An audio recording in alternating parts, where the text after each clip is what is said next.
क्या अखिलेश जी को बताने की जरूरत नहीं है? सहारा को भी बताने की जरूरत नहीं है? हमारी ईडी जान लेगी, हमारी ईडी पूछताछ कर लेगी। अब ईडी वहां पहुंच करके देश भर के जमाकर्ताओं का डिटेल खंगाल रही है कि इन्होंने ट्रक में जो कागज सेबी को भेजे थे वो क्या था, कितने इनके ब्रांच हैं पूरे देश भर में। कह रहे हैं कि 5000 ब्रांच हैं, 5000 एस्टेब्लिशमेंट है। अब 5000 एस्टेब्लिशमेंट में पर डे कितना पैसा आता था? हमें तो जानकारी है कि हजारों करोड़ रुपए आते थे। अभी सतीश जी ज्वाइन कर चुके हैं, सतीश जी आपको फर्स्ट हैंड अकाउंट देंगे क्योंकि इनके पास एक एक जानकारी है। और मैं सतीश जी आपको सैल्यूट कर रहा हूं, अभी सैल्यूट कर रहा हूं। इसलिए सतीश जी सैल्यूट कर रहा हूं कि आप लोगों ने जो संगठन बनाया है वो आखिरी होप है, आखिरी होप है। आप लोग लड़ रहे हैं और मैं आपसे यही विनती कर रहा हूं कि आप लोग सभी जितने लोग हैं, इस सेवा संस्थान के, उस सेवा संस्थान के, वो संगठन, ये संगठन, पर ये संगठन, सारे संगठन में कृपा करके आप सबसे अनुरोध करता हूं, सारे संगठन एक होइए, सारे देश के निवेशक एक होइए। यह सवाल एक निवेशक का नहीं है, दो निवेशक का नहीं है। मैंने आपको बताया ना, पूरी यूरोप की आबादी और इंग्लैंड की जितनी आबादी है, ऑस्ट्रेलिया की जितनी आबादी है, उतनी आबादी, उतनी की संख्या है आप, छोटी संख्या नहीं है आप देश बदल देंगे। और इसका असर आप देखिए, मैं जो बता रहा हूं आपको, 15 दिन में असर हो गया, 15 दिन में असर हो गया। आपने जब अपनी ताकत दिखाई थी, आपने जब इन्हें मतदान में कहा कि मैं मतदान का रिजेक्ट करूंगा, और यह बात सही है कि उत्तर प्रदेश में वोटिंग परसेंटेज कम हुआ और उसमें सहारा के निवेशकों की बहुत बड़ी भूमिका है। यह सरकार के पास इसके आंकड़े आ चुके हैं, सरकार के पास इसके आंकड़े आ चुके हैं कि उत्तर प्रदेश में और बिहार में जो वोटिंग परसेंटेज डाउन हुआ है उसमें सहारा के निवेशकों की बहुत बड़ी भूमिका है। ये सरकार के पास आंकड़े आ चुके हैं। अगर ये आंकड़े नहीं आते सरकार के पास तो 15 दिन के अंदर में ईडी कपूरथला हाउस नहीं पहुंचती है, मैं आपको दावे के साथ कह रहा हूं। इसीलिए मैं कह रहा हूं कि अब आपको सरकार पर भरोसा रखिए, और हमें और आपको इसके अलावा कोई चारा भी नहीं है। सरकार पर दबाव और सरकार पर भरोसा, दो बात आपको करनी पड़ेगी।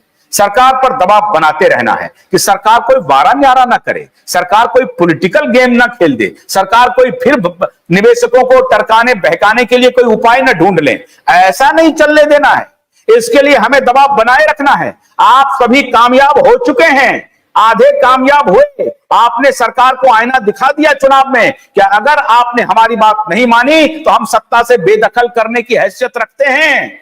आपको हम 303 से 240 पर ला दिए हैं।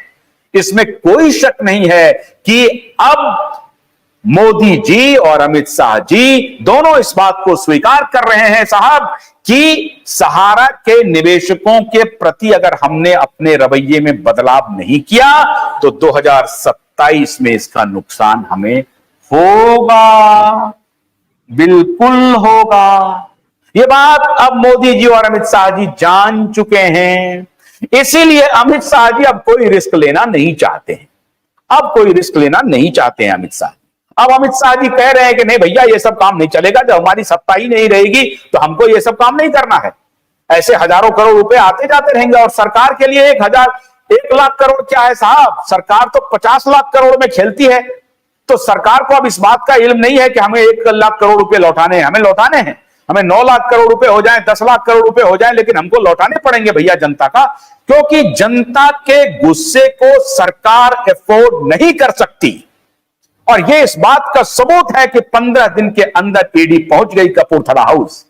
मैं यही बात सहारा प्रबंधकों से कहना चाहता हूं कि साहब ये लंबा मत खींचिए, आप आगे आइए, आप आगे जाकर के पहले आप ही चले जाइए सरकार के पास और बोलिए कि आप हमें क्यों सीज कर रहे हैं। ये लीजिए सारा डॉक्यूमेंट, ये है, ये डॉक्यूमेंट ले लीजिए, ये मेरे प्रॉपर्टी के कागजात हैं, इस प्रॉपर्टी को बिकवा दीजिए, हमसे नहीं बिक रहा है। आप एक कमेटी बनाइए फटाफट और उस कमेटी बना करके बिकवाइए और लोगों को पैसा देना शुरू कर दीजिए। खत्म हो गया खेल, इतने तो चाहिए। नहीं तो ये तो आपको अभी पीआईएल करेंगे, अभी अदालत जाएंगे, अभी सड़क पर उतर रहे हैं, हम मीडिया में आपको दिन रात बोल रहे हैं, उसके बाद आपको चुनाव में भुगतवाएंगे, ये जान लीजिए आप। और मैं देख रहा हूं कि जिस प्रकार से मैं लाइव पे आता हूं, जिस प्रकार से लोगों का समर्थन मिल रहा है, ये क्या आपको नहीं मालूम है? अमित शाह नहीं देख रहे हैं क्या? देख रहे हैं अमित शाह जी, सारी बात अमित शाह जी देख रहे हैं और सारी बात मोदी जी देख रहे हैं। तो मैं ये मानता हूं कि ये जो ईडी का जो अब छापा पड़ा है, सरकार ने सहारा को अपने शिकंजे में कस लिया है, क्योंकि सीबीआई नहीं गई है वहां पर। इनकम टैक्स का कोई मामूली रेट नहीं था कि आपने मेरा पैसा चोरी कर दिया, मेरा टैक्स नहीं दिया। इनकम टैक्स आती है कि भाई आप आय अधिक कर रहे हैं, सरकार को टैक्स नहीं दे रहे हैं, तो वहां इनकम टैक्स आती है। इनकम टैक्स नहीं गया है। सीबीआई जाती है कि भैया कोई क्रिमिनल ये सब इधर उधर तो नहीं है, सीबीआई नहीं गई है। गई कौन है? एनफोर्समेंट डायरेक्टरेट गई है, ईडी गई है। और ईडी वहीं जाती है जहां मनी का ट्रांजैक्शन ट्रेल कौन किधर कैसे चल रहा है, इसके बारे में ईडी पता करती है। तो मित्रों, ईडी के छापेमारी के बाद अब सहारा प्रबंधन को यह बात सरकार और अदालत दोनों को बतानी पड़ेगी कि साहब ये पैसा यहां पर है, इसमें कोई फर्जी अगर निवेशक के बारे में जो फैला रही थी सेबी, वो भी नहीं है। ईडी बताएगी कि देखिए भैया, ये तो निवेशकों का लिस्ट है हमारे पास। जाहिर है निवेशकों का लिस्ट कपूरथला हाउस से ले लिया गया होगा। 12 करोड़ हैं, 10 करोड़ हैं, 5 करोड़ हैं, 2 करोड़ हैं। वहां एजेंटों का लिस्ट भी गया होगा, फील्ड मैनेजर का लिस्ट गया होगा, जितने ऑफिस खुले हुए हैं उनके एम्प्लॉय का लिस्ट गया होगा, सारा लिस्ट गया होगा और सारे डिटेल उनके पास होंगे। तो वहां कोई 2, 4, 5, 10 ईडी के अफसर अधिकारी नहीं पहुंचे थे, कर्मचारी नहीं पहुंचे थे, 90 कर्मचारी पहुंचे थे। 80 to 90 समोसा खाने के लिए नहीं गए थे और चाय पीने के लिए नहीं गए थे। और बहुत, अगर हम लोग ये सवाल कर रहे हैं कि नहीं ईडी को पब्लिक में आकर के बोलना चाहिए, ईडी पब्लिक में नहीं बोलती है, ये ध्यान रखिए। ईडी इस तरह से आकर के पब्लिक में नहीं बोलती है कि हमने ये गिरफ्तार कर लिया। हाँ, ईडी के ऊपर अगर आपने कोई संगीन आरोप लगा दिया कि ईडी हम पैसा के देखिए वहां से इतना करोड़ कब्जा की है, हमको जानकारी है और ईडी नहीं बता रही है, तब ईडी आकर के खुलासा करती है। लेकिन इस तरह से ईडी आकर के नहीं बोलती है कि हम वहां क्यों गए थे।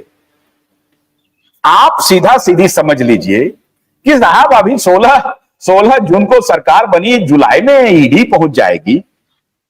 अरे तो ये तो बच्चा, नन्हा बालक भी समझ जाएगा, छोटा बच्चा 3 साल का जो है वो भी समझ जाएगा। एक तो अच्छी बात ये रही कि आज अभय जी जुड़ गए हैं और सतीश जी, आप लोगों को अभय जी भी अभी बताएंगे कि किस प्रकार से चुनाव के दौरान आप लोगों ने अपनी ताकत का एहसास कराया। और हमको याद है कि जब नजरबंद किया गया अभयदेव शुक्ला को, और जब नजरबंद किया गया इनके दूसरे पदाधिकारी को दिल्ली में, तो वो दिन हमको याद है कि जब आप लोग फोन कर रहे थे और मुझे भी फोन आया था कहीं से कि साहब इनको आप जानते हैं, इनको आप जानते हैं। मैंने कहा मैं सबको जानता हूं, मैं किसको नहीं जानता हूं, मेरा काम ही सबको जानना है। अच्छा कोई बात नहीं है, कोई बात नहीं है। तो इस तरह से बात हो गई। अब वो एनोनिमस फोन था, किसका था नहीं था, उन्होंने कुछ बताया नहीं।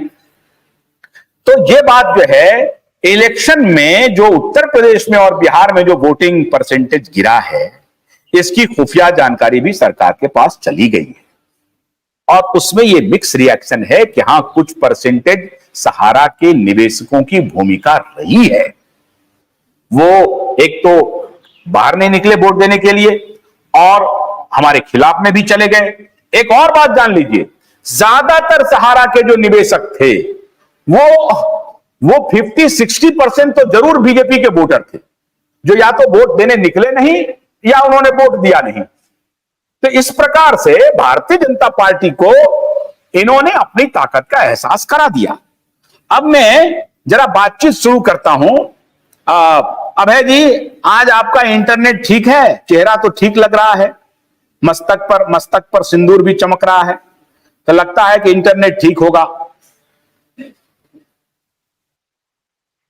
अभी भी फिर फ्रीज हो रहा है? निश्चित। अब आप सही बताइए आशुतोष जी। बोलिए। आशुतोष जी, हमारी आवाज आ रही है? हाँ बिल्कुल आ रही है, बोलिए। आशुतोष जी, मस्तक पे तिलक है, चेहरे पे चमक है और आपके ओजस्वी और तेजस्वी भाषा जो देश के निवेशकों की आवाज है वो सीधे सरकार तक पहुंच रही है। इससे ज्यादा खुशी की बात और क्या हो सकती है। बाबा के दरबार में बैठा हूं तो मस्तक और तेज दोनों चमकेगा ही। और ये भी चमक साफ साफ दिख रही है कि हम अपने इस आंदोलन के विजन में जीत रहे हैं।